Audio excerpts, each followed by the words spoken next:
Hi, everyone, and welcome to episode 5 of On Behalf of the Fool, the show where I talk about Catholic philosophy and theology type stuff and things. It's been a while since my last upload, which was back in May 2020. It's now 2022, February. And I initially recorded episodes of On Behalf of the Fool back in 2017-18 during my undergrad degree at the university's radio station I had there. I had a little radio show with them. It was a lot of fun. I would talk for an hour each week, Thursday night, for the whole year, and I enjoyed learning a lot about radio and different techniques for recording good content. It was fun just even moving all the different dials and all the kind of different hardware and gear they had there. It was also really encouraging to get some feedback from friends and people who I knew at the school, and they tell me that they found some of my episodes really insightful and interesting. One person in particular, I remember, she emailed me one night saying that she had to make this fairly long drive in between towns every Thursday night, and that she would listen to my broadcast while doing so. And she said that she found it really interesting, unique, and that it made her drive a lot better. So feedback like that was really great, and I enjoyed the radio show a lot. And so I ended up rebooting the show for a few episodes back in spring of 2020, back when COVID lockdowns started rolling out. I didn't really plan on rebooting the show, but a few friends kind of requested it, and I figured, I have the time, so why not just give it a shot? I did that for about 4 episodes. But I have to admit, it was less fun for a few reasons. Mainly, I guess the biggest reason was that it just didn't feel right. The hardware wasn't as good as what the radio station had. I was just at home with a microphone that I kind of had on an old headset, which doesn't sound great. And it just wasn't as fun not going into the station and kind of getting that vibe and that feel of like an official thing I was sort of doing. Also, COVID lockdowns were just overall unenjoyable, as they still are today. But regardless, I've received a few requests to start up the podcast again, and it's been something on my mind for the past few months. I've kind of been interested in doing it. I have a bit better hardware now, so I figure, why not? Let's just give it a shot. So that's why I'm recording this episode. I don't really know how frequent these will be or what I'll even talk about, but here's this one anyways, so I hope that you enjoy. I want to talk about a few things this episode, and the first begins with a story about a guy named Thrasyllus and his ships. And for those of you interested in ancient Greek philosophy, you might be familiar with a guy named Heraclides. I'm going to call him Heraclides. Heraclides Ponticus. And he's from the 4th century BC, and he lived in modern-day Turkey for a bit before moving to Athens. I feel like that's where all the Greek philosophers went. They went to Athens, basically. Athens or Corinth, I guess, right? And he could probably be most easily described as a philosopher and astronomer. He's probably most famous for proposing that the Earth rotates on its axis easterly every 24 hours, so he got that right. And yes, despite common misconceptions, the ancient world was very familiar with the shape of the Earth. It's more so anti-medieval and specifically anti-Christian myths that developed in the 19th century that pushed the argument that people before either the Renaissance or Enlightenment thought the Earth was flat. You'll sometimes hear people call beliefs like this medieval, which is meant to imply that the medieval people were obviously stupid in some sense about basic kind of geographical facts or other scientific things. And there's a great deal I could say about the great wisdom of the Middle Ages, contrary to what some people might have you believe today, but that's a topic for another episode. So back to Heraclides. He shouldn't be confused with Heraclitus, even though they have very similar spelling of their names. But Heraclitus was a pre-Socratic philosopher, perhaps most well known for thinking that everything is made of fire. Literally, he thought that the Earth is made of fire because if you think about it, lava is basically really dense fire, kind of like liquidish fire, and lava forms rocks. So it's not crazy, it's not that crazy to think that the Earth is just really dense fire. And he also thought that air was fire, which also isn't super crazy if you consider the smoke and the heat that emanates from flames. He did also think that water was fire, which is a bit too far out for me to take seriously. But for all that, Heraclitus came before Socrates, whereas Heraclides was a student of Plato. So since Plato himself was a student of Socrates, you can see the timeline here making it impossible for these two guys to be the same person, Heraclides and Heraclitus. I'm going to call Heraclides that, and he has the best way to differentiate his name. He's the one with the D. Heraclitus has the T. But very little of Heraclides' writings are extant today. All we have consists of small fragments of his writings, which is not uncommon for ancient authors. It's pretty typical that you'll just find lots of scraps of bits of paper here and there. It's very difficult to preserve a lot of ancient texts, not only because writing and printing was far less common back in the ancient world, but also because it has to survive for thousands of years to make its way down to us. And, even individual papyrus texts only last for so long before they're corrupted and they have to be copied. So if no one is actively copying your work down the generations, then it's going to be very unlikely that it'll survive down to the present age. But anyways, one of his fragments is known as Fragment 40, which was not written by Heraclides himself, but rather relates a story that he told. The fragment 40 comes from a Greek rhetorician named, I'm going to say this wrong, Athenaeus of Naucratis. And he's from the 3rd century AD, so about 600 years after Heraclides himself died. And the fragment is from Athenaeus' book, this is another one I'm going to mispronounce, the Dinosophistae. I don't think it's Dipnosophistae, but the Dinosophistae, which can be translated as the Dinner of the Sophists or the Sophists at Dinner. And it's basically a book about dinner parties in Rome, where the host, Publius Livius Laurenus, tells a bunch of stories. And interestingly, it's regarded by some as the first cookbook, since it contains a set of recipes at one point. And one story in the book is about this guy named Thrasyllus. And I'll just read you the story here in full. It's not very long, and then I'll say a few things about it. So here's the story. Heraclides Ponticus narrates not unpleasantly in his work On Pleasure that in a state of madness, luxury becomes most pleasant, writing as follows. Thrasyllus of the deme Axone, son of Pythodorus, was once afflicted with a madness of such a kind, with the result that he took all the ships landing at the Piraeus to be his own. He registered them in his accounts, and sent them out and managed them. And when they returned, he received them with such great joy as one would feel with pleasure in being the owner of so much wealth. He made no search at all for those that were lost, but he rejoiced in those that came back safe, and lived with the greatest pleasure. But when his brother Credo returned home from Sicily, he, Credo, took hold of him, Thrasyllus, and turned him over to a doctor. And Thrasyllus was cured of his madness. Then he quite often told stories about his life in madness, saying he had never once enjoyed life more, for not a single sort of pain had befallen him, and the quantity of his pleasures was far greater. And that's it. That's the whole story. That's the whole fragment. And the main point is that this guy Thrasyllus apparently became crazy somehow, we don't know how, and he thought all the ships at the Piraeus belonged to him personally. Now, the Piraeus was a port maybe 4 or 5 kilometers southwest of Athens, used by the ancient Athenians. And both Athens and the Piraeus still exist today, although they're not quite the same as they used to be in the ancient world. And back in the day, the Piraeus played a significant role in trade with other Greek city-states and other peoples around the Mediterranean generally.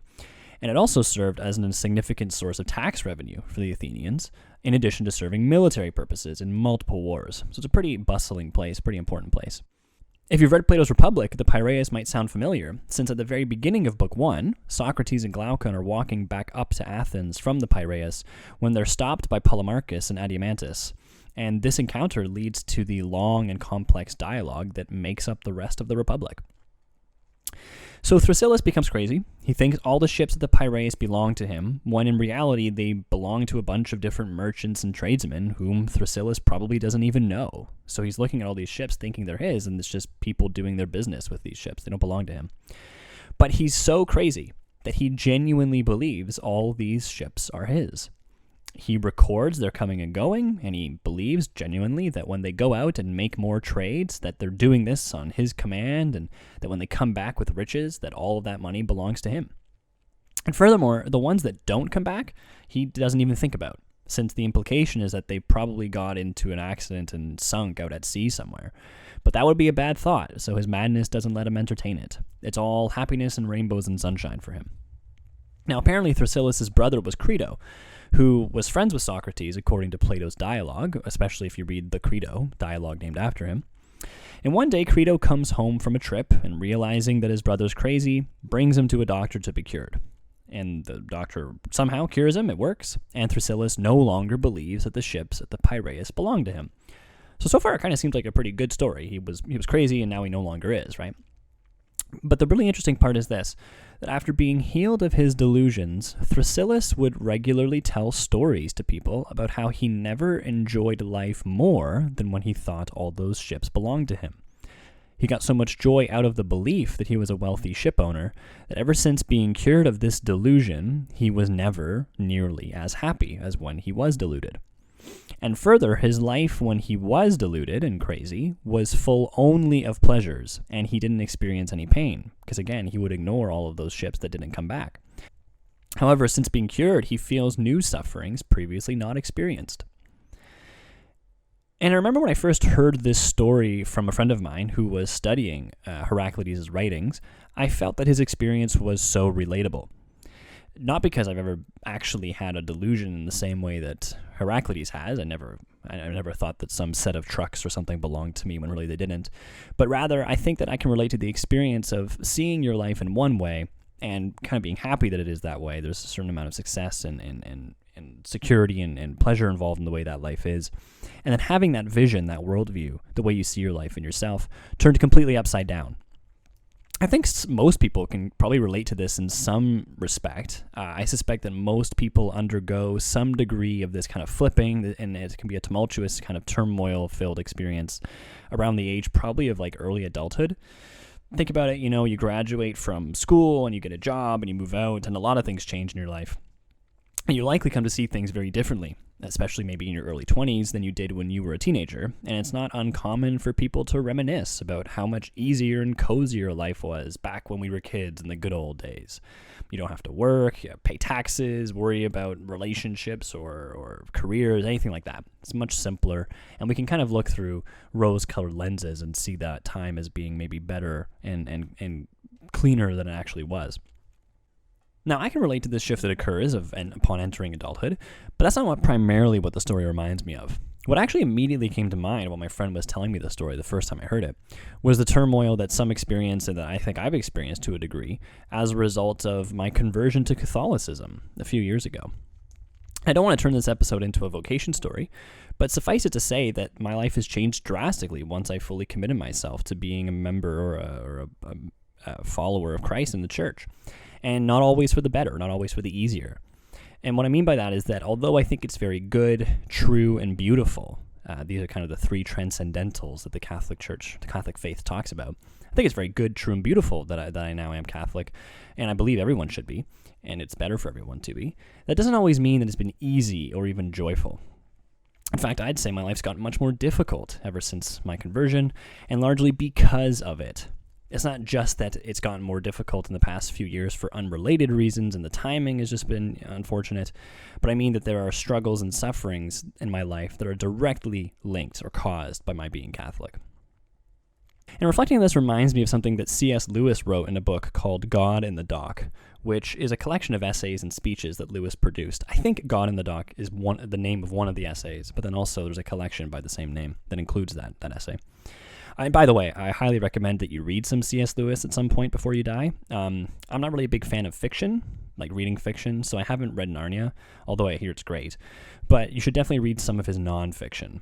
I recommend Mere Christianity would be a great book to read. A bit shorter, you could read The Problem of Pain. And he has really short and sweet essays all over the place. One of them is published in a collection called Fern, Seed, and Elephants. I recommend that one a lot.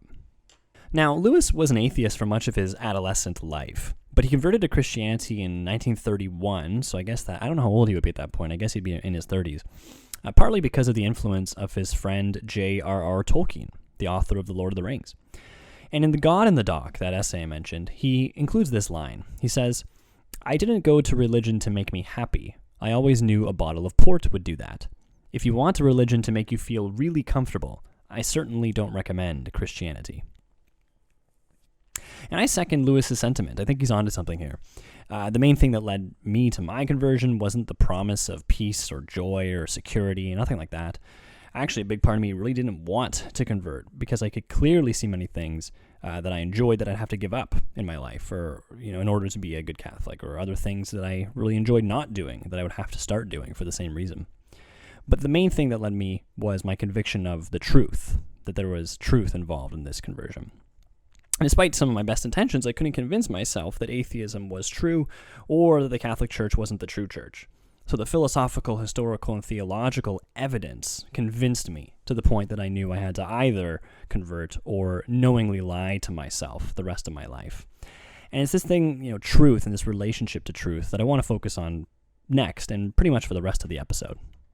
Now, you may have heard people use the phrase red-pilled, and I've heard it most often by people talking about convincing someone who is more progressive and left-winged politically to instead be right-wing and more conservative. So you might hear someone say something like, "Oh yeah, I used to be leftist and woke, but then I got red-pilled." And the basic idea with red-pilling is convincing someone that their worldview is false, and then convincing them to believe the more accurate and liberating worldview instead. So we might say that Credo and the Doctor red-pilled Thrasyllus by curing him of his insanity. Now, the phrase itself comes from the 1999 movie The Matrix. Now, if you haven't seen The Matrix, then I highly recommend you watch it as soon as possible. I love the original Matrix trilogy because it was 3 movies after the first one was so successful. And it's the main reason why I'm so disappointed by the newest 4th installment. It just came out last year. And it is a genuinely awful film. I highly recommend you don't waste your time with it, but the original trilogy, Matrix 1 through 3, they're amazing. And so I'm going to talk about the first movie for the next bit. So if you haven't seen it and you don't want anything spoiled, then I suggest you go watch it now, because I'm certainly going to be spoiling it. I'm also spoiling some of the Marvel Universe in this episode, too. But it was released in 1999, so I feel like we're clear of risking spoilers.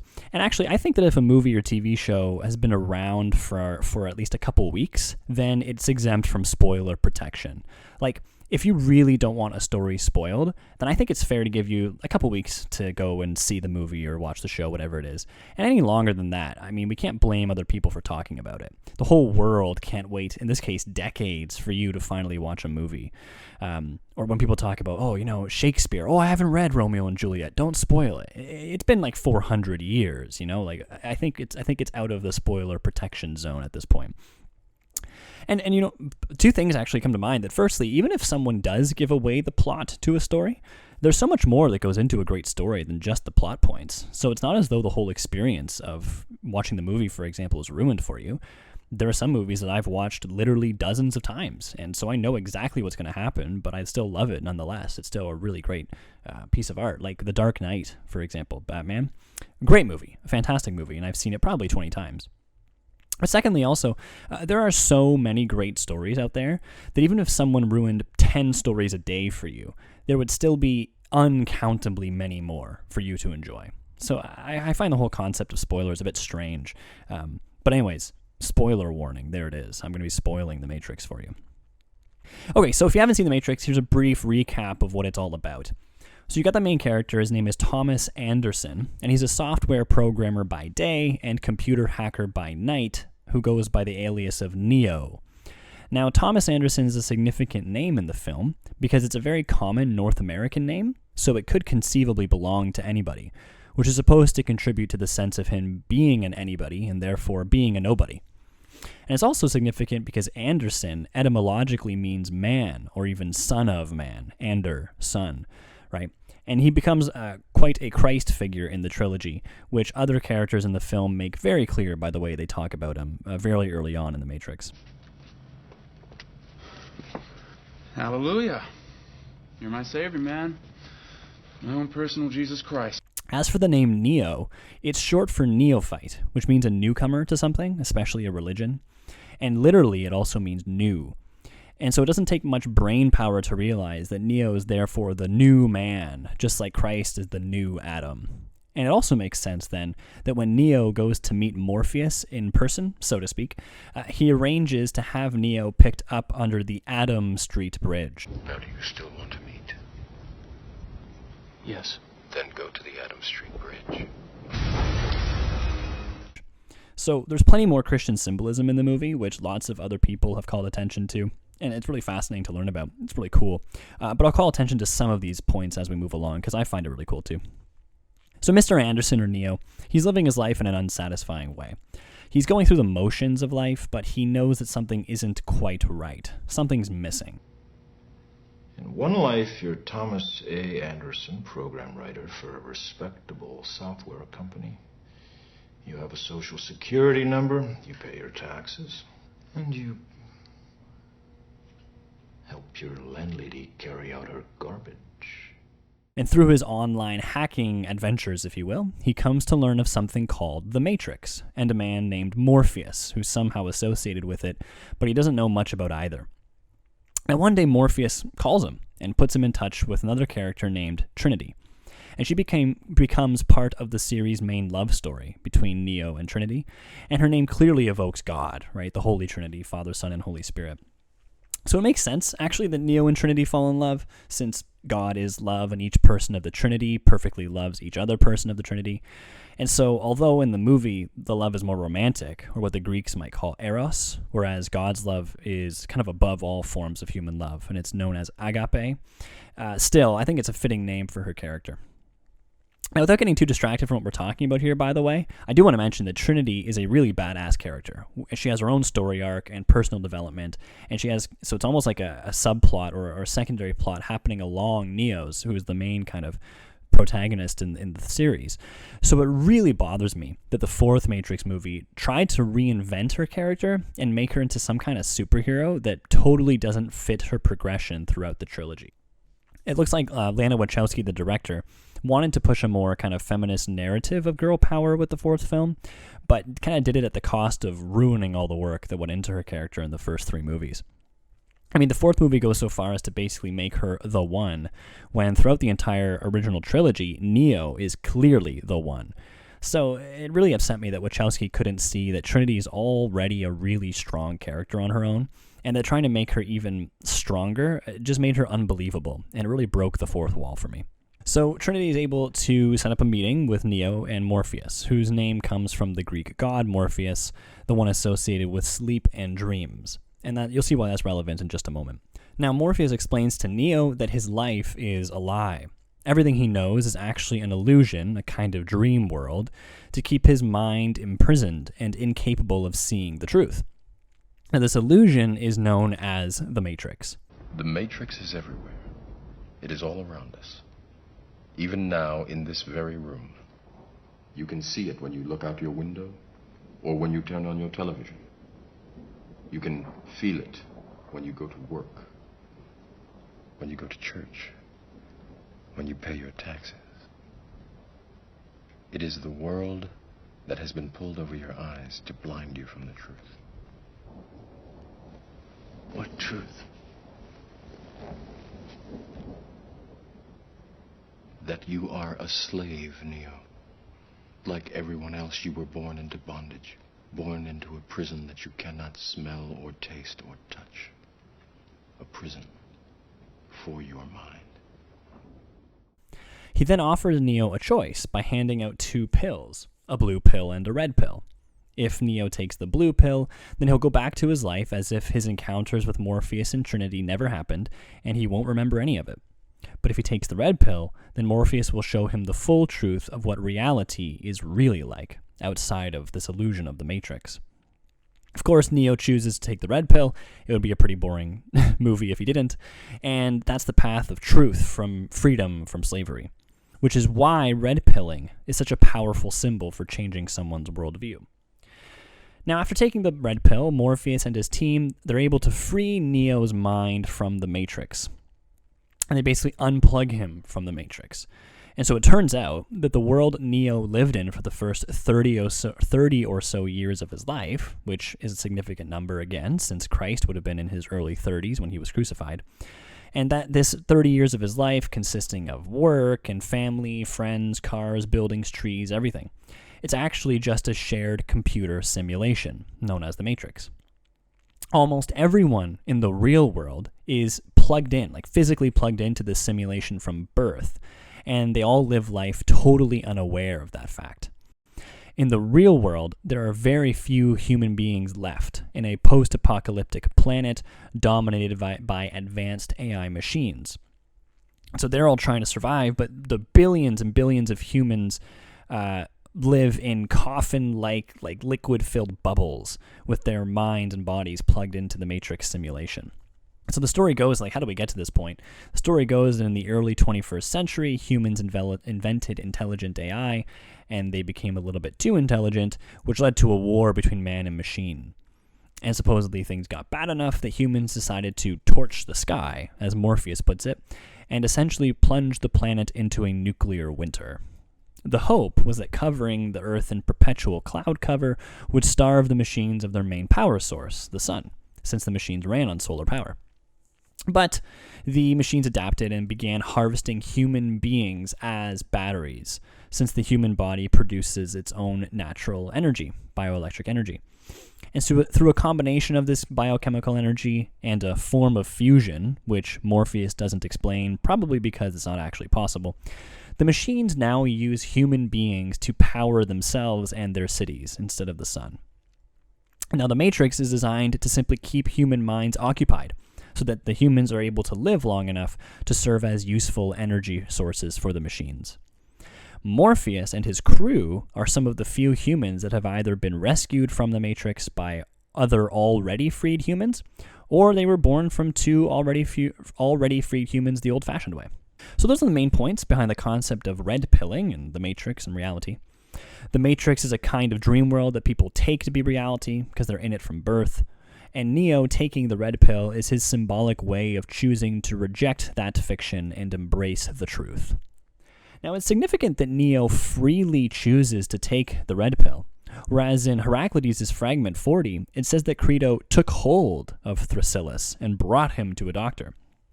This suggests that Thrasyllus probably wasn't on board with the idea, but he would probably like to just stay and take care of his ships, but he was forced, in a sense, to be cured.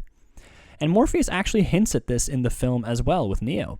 He apologizes to Neo for freeing him from the Matrix so late in life, he was in his early 30s, since it's very dangerous to wake someone up from the Matrix after a certain age. I feel I owe you an apology. We have a rule. We never free a mind once it's reached a certain age. It's dangerous. The mind has trouble letting go. I've seen it before, and I'm sorry. I did what I did because I had to. But Morpheus believes that Neo is the one prophesied by an oracle who says he is going to save the human race, so you can't really blame him for waking him up. He thought it was worth the risk. There's a fascinating exchange actually in that same scene where Morpheus apologizes to Neo. Neo asks in a kind of a somber and defeated tone, I can't go back, can I? To which Morpheus replies, No. But if you could, would you really want to? Although Neo never answers this question, as his character develops throughout this film and the subsequent sequels, it becomes pretty clear that he prefers the real world to the lie that is the Matrix. That said, there is another character that takes the exact opposite stance of Neo, namely Cypher.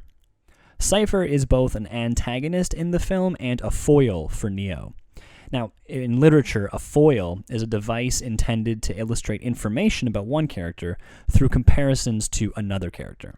So a popular example of this might be found in the Marvel Universe with Tony Stark or Iron Man and Steve Rogers or Captain America. Tony's concerned with money, self-image, and security. He builds Stark Industries on the premise of keeping America safe from foreign threats, and he makes millions of dollars doing so. As his character develops over the course of multiple films, and especially after his encounter with invading aliens in the first Avengers film, he comes to expand his focus on defense from a national focus to an international one. His initial flaws as a character consist in the fact that he's too self-centered, leading him to focus on the success of his company for the sake of personal gain at the cost of meaningful relationships with family, friends, and a potential life partner. Over time, he comes to be a more selfless person to the point of ultimate self-sacrifice in Endgame. By that point, he seems no longer concerned with wealth, as evidenced by his ability to live happily in much more modest means in a cabin in the woods compared to his previous lofty, skyscraping penthouse. He's learned to forgive the seeming coldness and lack of love he received from his late father, come to see the value of true friendship and cooperation with several characters including Rhodey, Steve, and even Peter Parker, and has started his own family with Pepper Potts and his young daughter Morgan. Now, on the other hand, Steve is the paradigmatic American hero. From a young age, he displays outstanding bravery, virtue, and perseverance. Despite being deemed unfit for duty, he strives to serve in the military, willing to give his life for his fellow soldiers even in training exercises. And he has very few weaknesses, and the ones he has are relatively minor. He displays a lack of thoughtfulness at times, evidenced by his immature behavior with Peggy in the first Captain America film, as well as a rigid, narrow-sightedness at times, as he's seemingly unable to engage in compromise with those who hold views about how to solve problems that are different from his own. By the end of the last Avengers film, he retires to the past, a strong, noble character worthy of admiration and emulation. Now, Tony and Steve each function as a foil for the other. When you look at Tony's character, we see a man scared to lose what he has, desperate to defend what he loves at any cost, and struggling to find his ultimate purpose in life until the vicissitudes of fate force him to make a choice. He undergoes significant change over the course of the films he's in, growing from a mostly inwardly focused billionaire playboy philanthropist. Yeah, big man in a suit of armor. Take that off, what are you? Genius, billionaire, playboy, philanthropist. I know guys with none of that worth 10 of you. To a selfless hero willing to sacrifice himself for the greater good.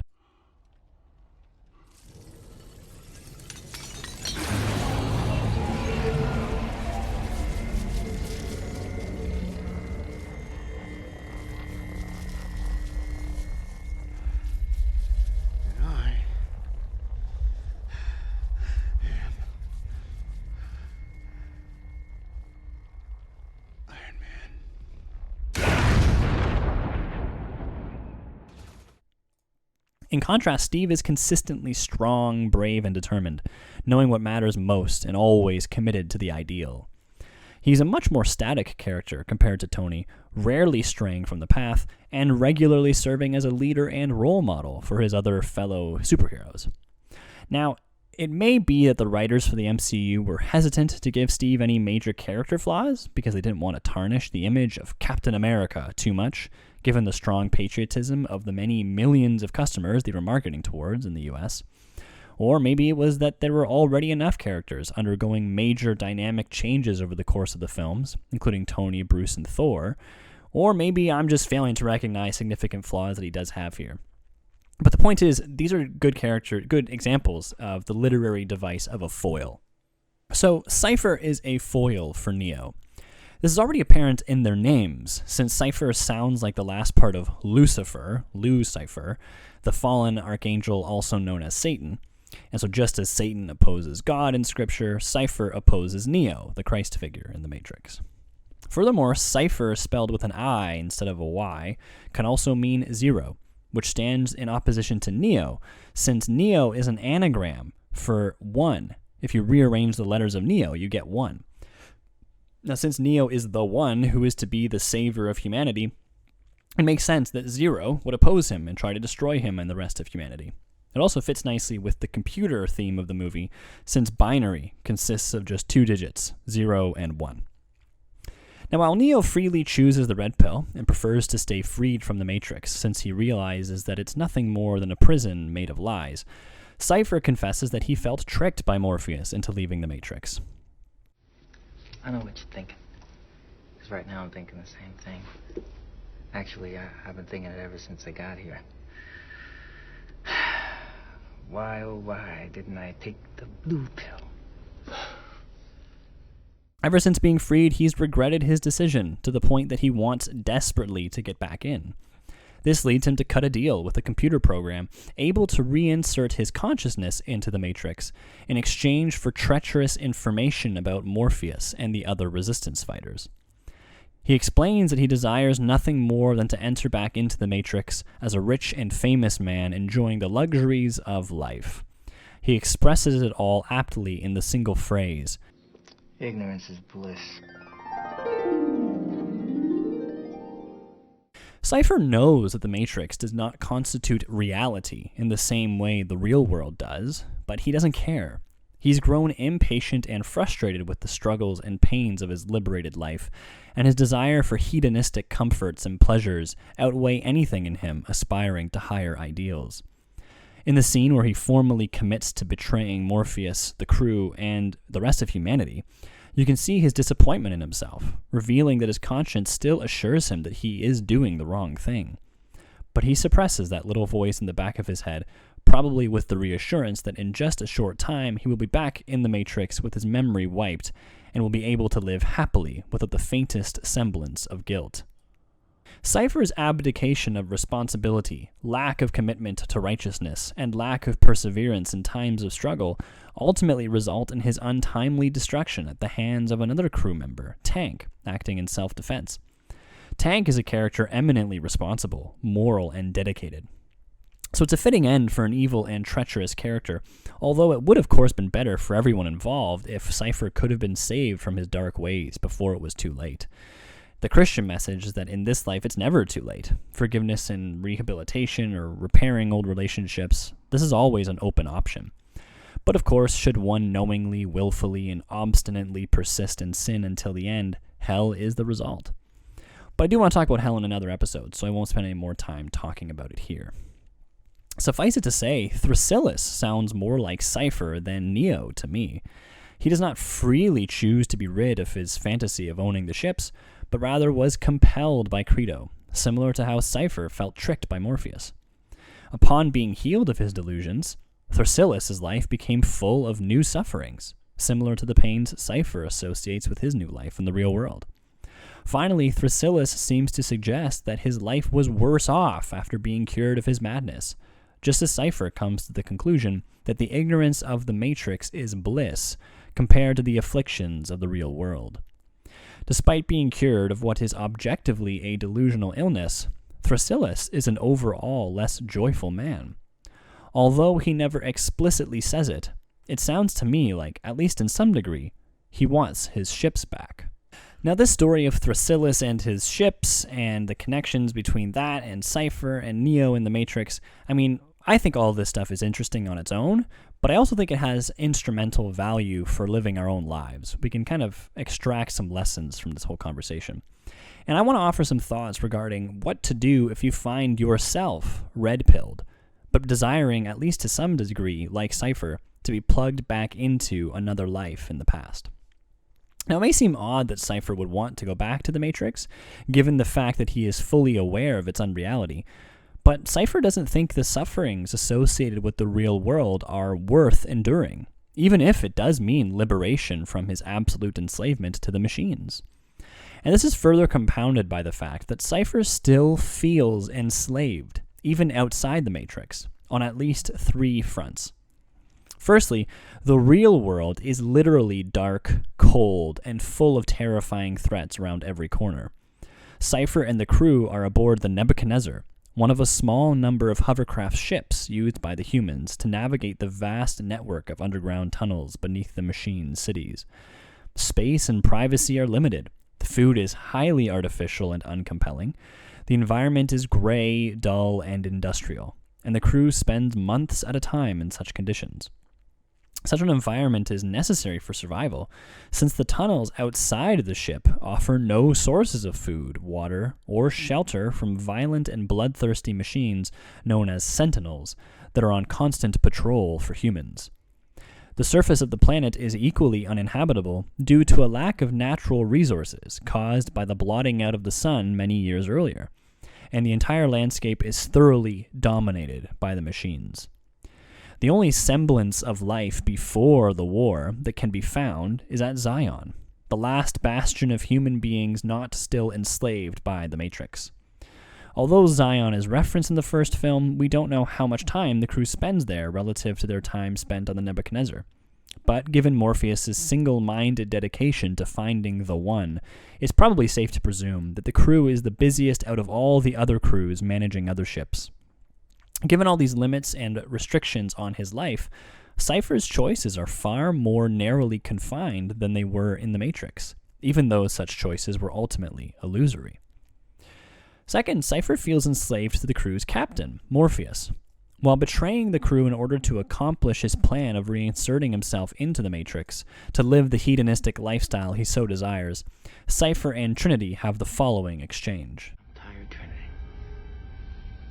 I'm tired of this war. I'm tired of fighting. I'm tired of this ship being cold, of eating the same poop every day.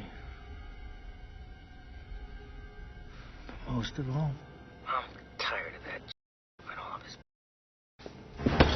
his surprise. I bet you never saw this coming, did you? God, I wish I could be there. When they break you, I wish I could walk in just when it happens. So right then, you'd know it was me. You gave them Morpheus. He lied to us, Trinity. He tricked us. If you would have told us the truth, we would have told you to shove that red pill right up your... That is not true, Cypher. He set us free. Free? You call this free? All I do is what he tells me to do. If I gotta choose between that and the Matrix, I choose the Matrix. Cypher perceives his obedience to Morpheus as just another kind of slavery when compared to the Matrix. Morpheus is so determined and dedicated to finding the one prophesied by the Oracle, the one who would finally save humanity from the machines, that he leads Cypher and the rest of the crew on dangerous and difficult missions for years. Although it's conceivable that Cypher might be able to choose a different life, perhaps one where he's permitted to live and work in Zion year-round and not have to work under Morpheus, this is little consolation. He would likely still be under the strict commands of someone else, given the precariousness of Zion's existence, demanding hard work and obedience from everyone in the city.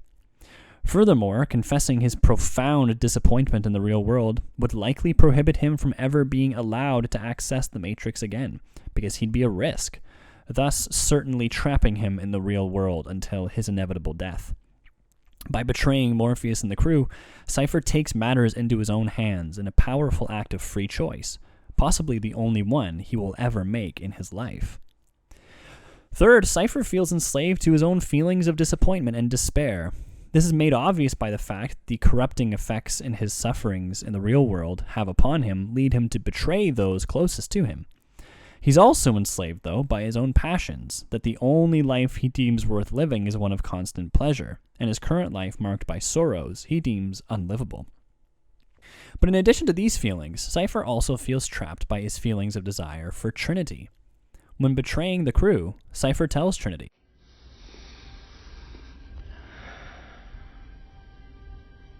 You know, for a long time, I thought I was in love with you. I used to dream about you. You're a beautiful woman, Trinity. Too bad things had to turn out this way. Despite all the pains of the real world, Cypher still experiences love for Trinity, possibly for years. However, he notices Trinity's love for Neo and realizes that there's no chance for any kind of relationship. Cypher's only hope for the real world, that of his potential union with Trinity, is thus squashed by the very man he and the crew are continually ordered to find and pin all their hopes on. Thus, Cypher's only hope for a life worth living is destroyed by the man he is told is everyone's hope. Such a realization is too much to bear, and so, with nothing else left to lose, Cypher fully commits himself to his plan of treachery. I mentioned earlier in this episode that I suspect most of us can relate to the experience of entering into the pains and difficulties of adulthood, necessarily leaving behind simpler times marked with fewer dangers and struggles, but I don't think we all undergo the tumultuous experience of feeling liberated from one prison, only to find ourselves in the middle of another one, possibly even worse than the first one. This is the experience of both Cypher and arguably Thrasyllus to a degree, as both are brought out of a world of illusion into the real world, and yet both recognize their new lives in the real world as more painful and less joyful than their previous lives of delusion. I tried hinting at one way some of us might experience something similar when it comes to a religious conversion. I noted how C.S. Lewis recognized that his conversion to Christianity did not amount to a free ticket to joy and peace for the rest of his life, but rather led him to greater difficulties and struggles than he experienced in his past life as an atheist.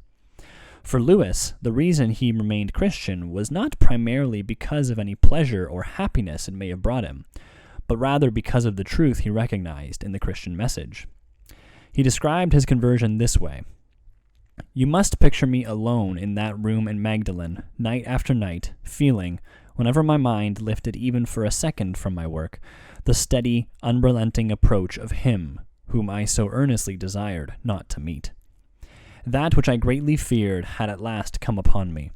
In the Trinity term of 1929, I gave in, and admitted that God was God, and knelt and prayed. Perhaps that night, the most dejected and reluctant convert in all England. Now, I would say that my conversion was similar in that I was one of the most reluctant converts, not in all of England, but in all of Canada. But what led me to convert was the same thing that led Lewis, and arguably Neo, the truth. Once you become convinced that your old way of life was steeped in falsehood, and that your new worldview is the real, accurate one, it's not easy to just give that up, even if your new life is full of hardships and sufferings. For me, I would have to be convinced through argument and evidence that Catholicism is false before I would ever leave the faith. And then I'd have to be convinced that God doesn't exist before I'd ever become an atheist. And if I'm being honest, I'm not sure why that is. From as far back as I can remember, I've always had a bias for the truth. I've loved learning, even from a very young age, and I've also loved talking. And few things frustrated me more growing up than people telling me to stop talking or be quiet when I was deep into something that I found really interesting. In my late teens, I discovered philosophy, and it's been one of my greatest passions ever since. And my studies in philosophy has led me to metaphysics, epistemology, and theology, all of which have led me to belief in God. Now, I know of plenty other people who do not prize truth nearly so much. For instance, I can name some friends who want to be financially stable, have a nice family, nice possessions, and take regular vacations in life. So long as they have these basic comforts, the rest of it really doesn't matter too much to them. They can deny or ignore most of the bad stuff that goes on in life. In our society, it's actually relatively easy to ignore most of the suffering in the world, especially if you live in an expensive neighborhood or town. All the dead people are in coffins underground, all the sick people are in hospitals, all the old people are in homes, and all the homeless are in worse off parts of town where you don't go. You can go to work at your office each day and come home in your nice car each night to a table full of food and kids sedated by their cell phones before watching TV and going to bed in comfort. This sounds an awful lot like what Cypher wants from the Matrix, and it's not that far off for many or even most North Americans. Especially when you compare this life to what was possible for most people in human history. Such a life of luxury was totally out of their grasp, since most people have been farmers who would spend most of the time working very hard to grow their food and take care of their homes and families, all the while fending off storms, wild animals, disease, and foreign invaders. For most of human history, we also have had fewer distractions in life. There have been no cell phones, cars, computers, TVs, radios, or even flushing toilets.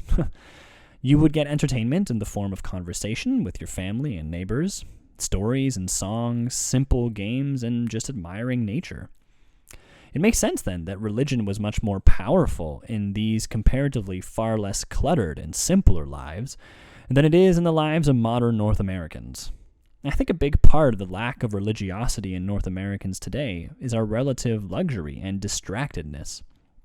Such comfort can serve a similar function served by that of the Matrix, or of Thrasyllus' ships, and can draw, or better yet, sink our attention away from higher things. And I think this reflection gives me the key I've been looking for throughout these ruminations about illusion versus reality, and how to decide between the two. You can only make a truly informed decision between two things if you know both of them thoroughly. And this reminds me of another line from C.S. Lewis, from his essay, The Weight of Glory. It would seem that our Lord finds our desires not too strong, but too weak. We are half-hearted creatures, fooling about with drink and sex and ambition, when infinite joy is offered us. Like an ignorant child who wants to go on making mud pies in the slum, because he cannot imagine what is meant by the offer of a holiday at the sea. We are far too easily pleased. The ignorant child who goes on playing in a mud puddle in a dirty, rainy street has no idea what a holiday at the beach would even be like. He's never been to the beach, never tasted the salt in the air, nor ever felt the warmth of the sun on his skin while laying on the sand. He does not know any of the joys that accompany a day at the beach, but he knows his mud puddle. and he knows that his mud puddle brings him the greatest measure of joy and purpose that he's ever experienced in his life. To tell him that he's made for something far greater than his mud puddle is mere nonsense if he cannot even form a worthwhile concept of this promise you have offered. Something similar can be said about choosing between a life rooted in truth and reality, no matter how painful, and a life grounded in illusion and falsehood. Cypher tasted the sweet fruits of the Matrix, but I doubt he ever tasted the joys of the real world. And I don't necessarily blame him for this. He spent his entire red-pilled life working almost non-stop to find the one, while navigating dark and treacherous underground tunnels in a world dominated by evil machines. But if he were able to see the joys of the real world, I doubt that he would want to go back to the Matrix, which has nothing to offer but sensory pleasures. Neo's love for Trinity and growing sense of purpose as the One are far more valuable than any pleasure offered him by the Matrix. But Cypher never allows himself to find his purpose in the real world. From the day of his exit from the Matrix, he has longed to return. The closest thing he had to something of real, substantial value was his love for Trinity, but this door was closed once Neo joined the crew. Yet, even this love was always covetous and selfish, leading to Cypher treating Trinity as an object of his desire, rather than another person worthy of connection and relationship. This is perhaps hinted at when he says that he used to dream of Trinity.